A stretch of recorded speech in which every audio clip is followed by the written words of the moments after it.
All right, this is The Indian in the Cupboard by Lynne Reid Banks. Another one of my favorite children's books that I had read growing up. This was read to me when I was in the second grade. Absolutely ignited my imagination. I think you're going to love it. And I'll begin. The Indian in the Cupboard for Omri. Who else?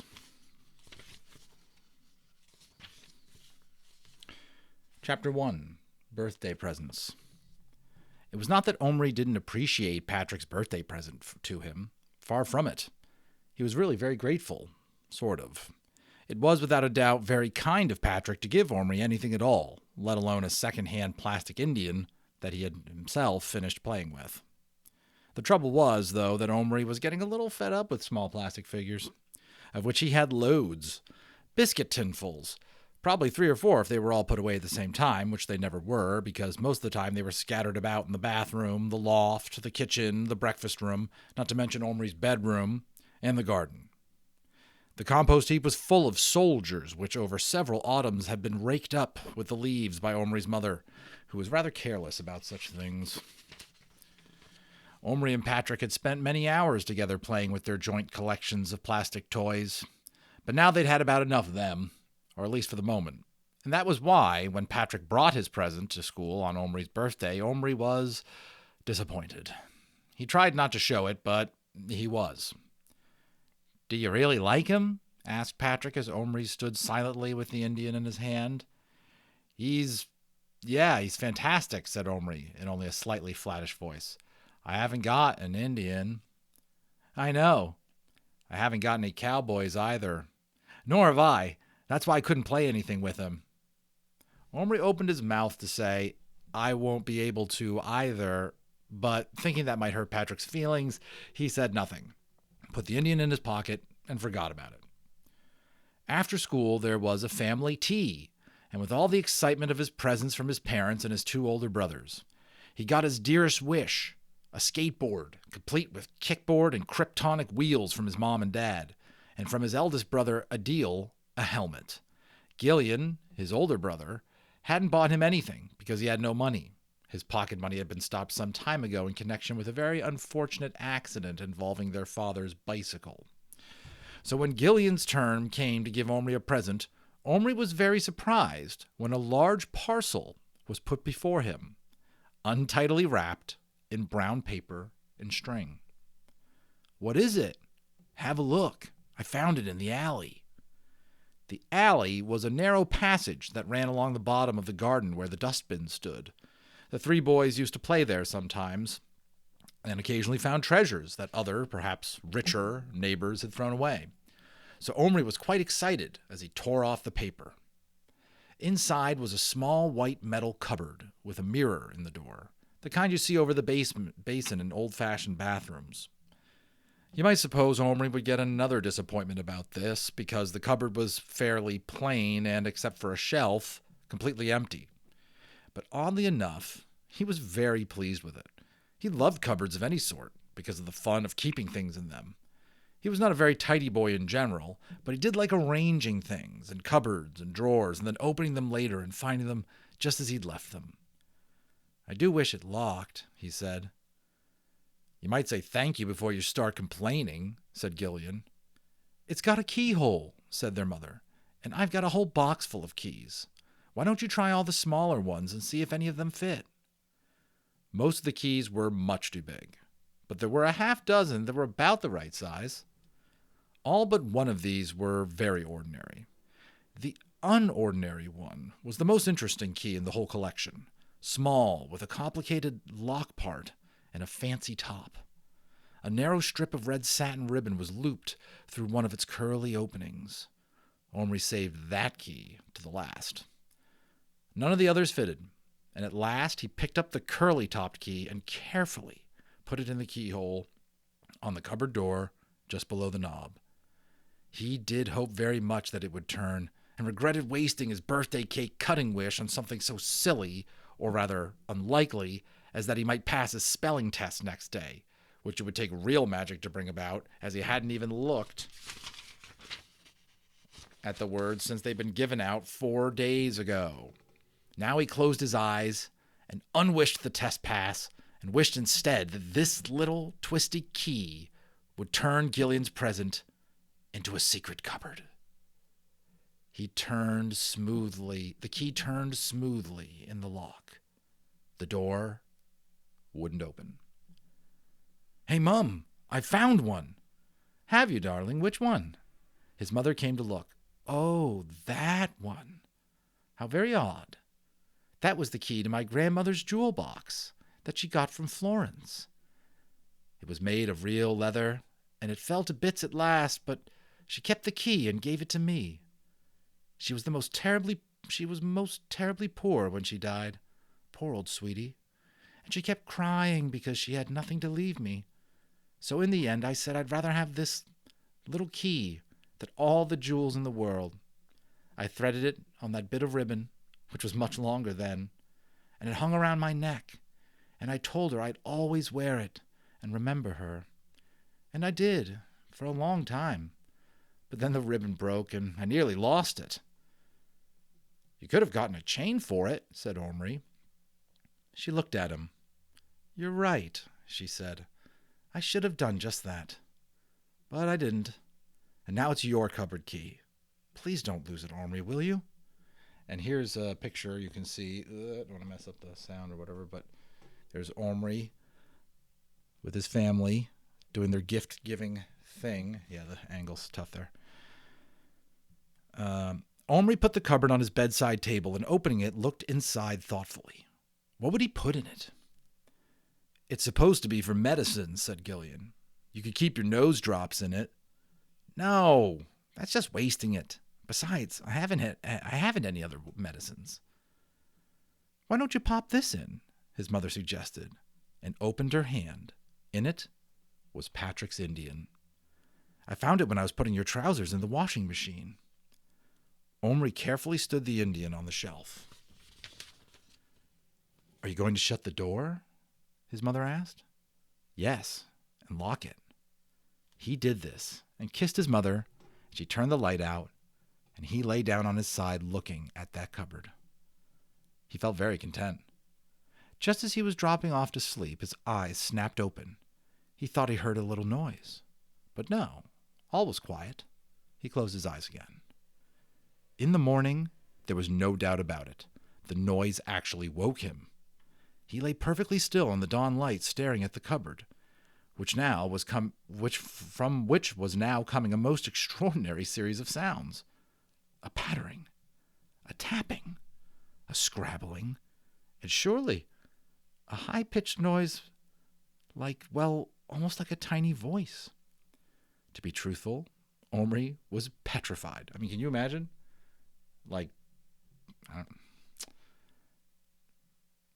Who wouldn't be? Undoubtedly, there was something alive in that cupboard. At last he put out his hand and touched it. He pulled very carefully. The door was shut tight. But as he pulled, the cupboard moved, just slightly. The noise from inside instantly stopped. He lay still for a long time, wondering. Had he imagined it? The noise did not start again. At last, he cautiously turned the key and opened the cupboard door. The Indian was gone. Ormri sat up sharply in bed and peered into the dark corners. Suddenly, he saw him. But he wasn't on the shelf anymore. He was in the bottom of the cupboard, and he wasn't standing upright. He was crouching in the darkest corner, half hidden by the front of the cupboard. And he was alive. Ormri knew that immediately. To begin with, though the Indian was trying to keep perfectly still as Ormri had kept lying in bed a moment ago, he was breathing heavily. His bare, bronze shoulders rose and fell, and were shiny with sweat. The single feather sticking out of the back of his headband quivered, as if the Indian were trembling.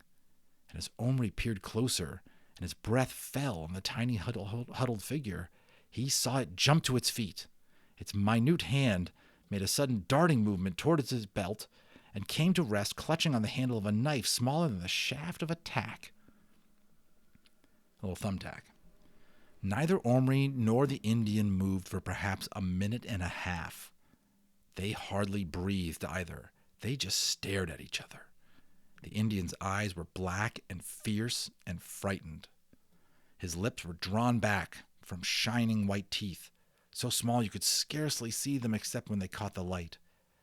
He stood pressed against the inside wall of the cupboard, clutching his knife, rigid with terror, but defiant. The first coherent thought that came into Omri's mind as he began to get over the shark was, I must call the others, meaning his parents and brothers. But something, he wasn't sure what, stopped him. Maybe he was afraid that if he took his eyes off the Indian for even a moment, he would vanish or become plastic again, and when the others came running, they would all laugh and accuse Omri of making things up. And who would blame anyone for believing this unless they saw it with their own eyes? Another reason Omri didn't call anyone was that if he was not dreaming and the Indian had really come alive, it was certainly the most marvelous thing that had ever happened to Omri in his life, and he wanted to keep it to himself, at least at first. His next thought was that he must somehow get the Indian in his hand. He didn't want to frighten him any further, but he had to touch him. Yeah, come on, right? He simply had to. He reached his hand slowly into the cupboard. So here we have Omri looking into the cupboard, wanting to touch this living person that's just come out of this cupboard. The Indian gave a fantastic leap into the air. His black hair flew and the fringes on his leggings fluttered. His knife raised above his head flashed. He gave out a shout, which, even though it was a tiny shout to match his body, was nevertheless loud enough to make Omri jump. But not so much as he jumped when the little knife pierced his finger deeply enough to draw a drop of blood. Remember, look at the scale on that. It caused a little dent. Omri stuck his finger in his mouth and sucked it and thought how gigantic he must look to the tiny Indian and how fantastically brave he had been to stab him. The Indian stood there, his feet in moccasins planted apart on the white-painted metal floor, his chest heaving, his knife held ready, and his black eyes quite wild. Omri thought he was magnificent. I won't hurt you, he said. I only want to pick you up. The Indian opened his mouth, and a stream of words spoken in that loud, tiny voice came out, not one of which Omri could understand. Don't you speak English? Asked Omri. All the Indians in the film spoke a sort of English. It'd be terrible if his Indian couldn't. How would they talk to each other? The Indian lowered his knife a fraction. I speak, he grunted. Omri breathed deeply in relief. Oh, good. Listen, I don't know how it happened that you came to life, but it must be something to do with this cupboard, or perhaps the key. Anyway, here you are, and I think you're great. I don't mind that you stabbed me. Only please, can I pick you up? After all, you are my Indian, he finished in a very reasonable tone. The knife point went down a little farther, but he didn't answer. Well, can I? Say something, urged Omri impatiently. I speak slowly, grunted the miniature Indian at last. Oh, Omri thought, and then said very slowly, let me pick you up. The knife came up again in an instant, and the Indian's knees bent into a crouch. No. Oh, please, you touch, I kill, the Indian growled ferociously. You might have expected Omri to laugh at this absurd threat from a tiny creature scarcely bigger than his middle finger, armed with only a pinpoint. But Omri didn't laugh. He didn't even feel like laughing. This Indian, his Indian, was behaving in every way like a real live Indian brave. And despite the vast differences in their sizes and strengths, Omri respected him, and even, odd as it sounds, feared him at that moment. See, this is what I like about the book. It just teaches you about valuing human beings for who they are. Even toys made into humans, I suppose. Oh, okay, I won't then, but there's no need to get angry. I don't want to hurt you. Then as the Indian looked baffled, he said in what he supposed was Indian English, Me no hurt you. You come near, I hurt you, said the Indian swiftly. Omri had been half lying in bed all this time. Now he cautiously and slowly got up. His heart was thundering in his chest. He could barely be sure why he was being cautious.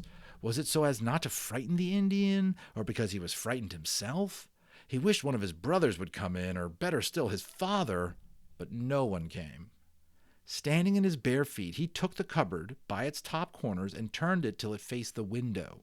He did this very carefully, but nevertheless the Indian was jolted, and having nothing to hold on to, he fell down.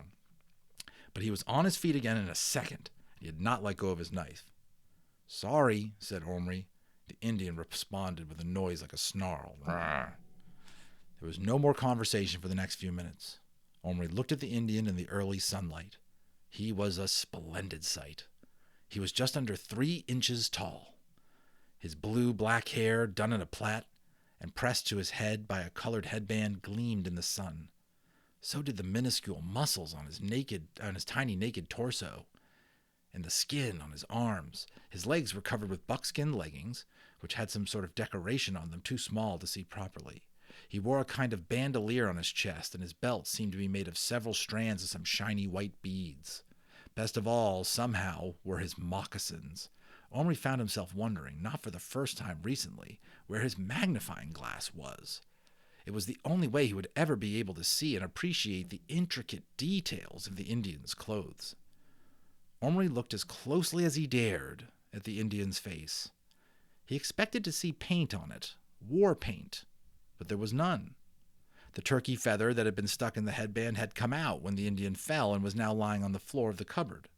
It was about as big as the spike on a horse chestnut, but it was a real feather. Omri suddenly asked, "Were you always this small?" "I not small, you big," the Indian shouted angrily. "No," began Omri, but then he stopped. He heard his mother beginning to move about next door. The Indian heard it too. He froze. The door of the next room opened. Omri knew that at any moment his mother would come in to wake him for school. In a flash, he bent down and whispered, "Don't worry, I'll be back." And he closed and locked the cupboard door and jumped back into bed. "Come on, Omri, time to get up." She bent down and kissed him, paying no attention to the cupboard, and went out again, leaving the door wide open. That's the end. Stay with me for Chapter 2, The Door is Shut. We are off on a great adventure. And if you want, here's a picture of that Indian. We were just describing him, so we're going to meet him again when Omri comes back from school. Thanks for watching.